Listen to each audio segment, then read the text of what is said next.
وقال الله عز وجل: ومن يخرج من بيته مهاجرا إلى الله ورسوله ثم يدركه الموت فقد وقع أجره على الله. حكاية الناس اللي ماتوا في الحج، يعني من ينال هذا الشرف وهذه المكانة فليفرح. هنيئا لمن مات في بيته الحرام، هنيئا لمن نال هذه الشهادة وهذه المكانة في بيته الحرام. سيدنا النبي عليه الصلاة والسلام في يوم من الأيام وهو يحج بيت الله الحرام، فكان في واحد معاه في نفس الحجة بتاعت النبي عليه الصلاة والسلام، فأقعسته دابته فوقع. الدابة بتاعته إيه؟ زي ما بنقول كده إيه، خبطته فوقع فمات. فقال النبي صلى الله عليه وسلم للصحابة: غسلوه وكفنوه في ثيابه ولا تحنطوه ولا تخمروه فإنه يبعث يوم القيامة ملبيا. يعني إيه؟ يعني ما هو النبي قال كده: من عاش على شيء مات عليه، ومن مات على شيء بعث عليه. يبقى فإنه يبعث يوم القيامة ملبيا. مفيش أحسن من كده إنك تيجي يوم القيامة اللي مات في الحج ده يقول: لبيك اللهم لبيك.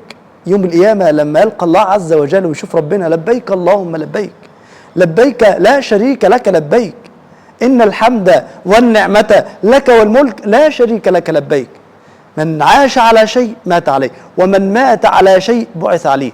فهنيئا، يعني ما أعظم وما أشرف هذه المكانة أن الواحد يموت في بيت الحرام، ما أعظم.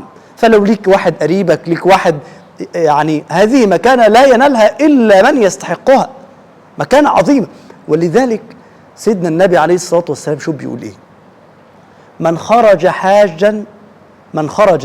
حاجا فمات قبل أن يرجع كتب له أجر الحاج إلى يوم القيامة، ومن خرج معتمرا فمات قبل أن يرجع كتب له أجر المعتمر إلى يوم القيامة، ومن خرج غازيا فمات كتب له أجر الغازي إلى يوم القيامة.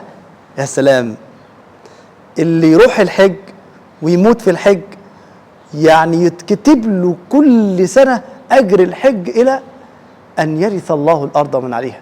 اللي يروح عمرة ويموت في العمرة يتكتب له أجر العمرة إلى أن يرث. اللي يطلع غازي يعني مجاهد في سبيل الله ويموت في الجهاد يتكتب له أجر الجهاد إلى أن يرث الله إلى يوم القيامة. بذمتك هل هناك شرف أكثر من ده؟ يعني في شرف أعظم من كده؟ في أجمل من كده؟ في أشرف من كده؟ فمكانة عظيمة جدا جدا بينها رسول الله صلى الله عليه وسلم. عشان كده سيدنا النبي عليه الصلاة والسلام، شوف الحديث الجميل ده، قال النبي صلى الله عليه وسلم: من استطاع منكم أن يموت بالمدينة فليفعل فإني أشفع له يوم القيامة. اللي يموت في المدينة النبي عليه الصلاة والسلام يشفع له. طب هتقول لي: طب أنا أعمل إيه؟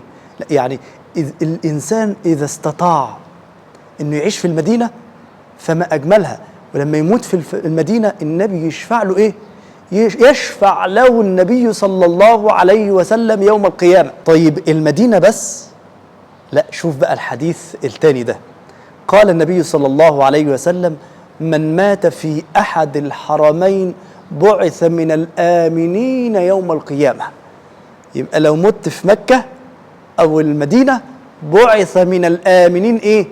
يوم القيامة. عشان كده من أراد الحج فليتعجل. يعني أنا راجل شاب أحاول إني أحج وأنا شاب، لأن كبار السن زي ما أنتم شايفين كده يعني قد لا يستطيع. كما قال النبي صلى الله عليه وسلم: من أراد الحج فليتعجل فإنه قد تضل الراحلة وقد يمرض المريض.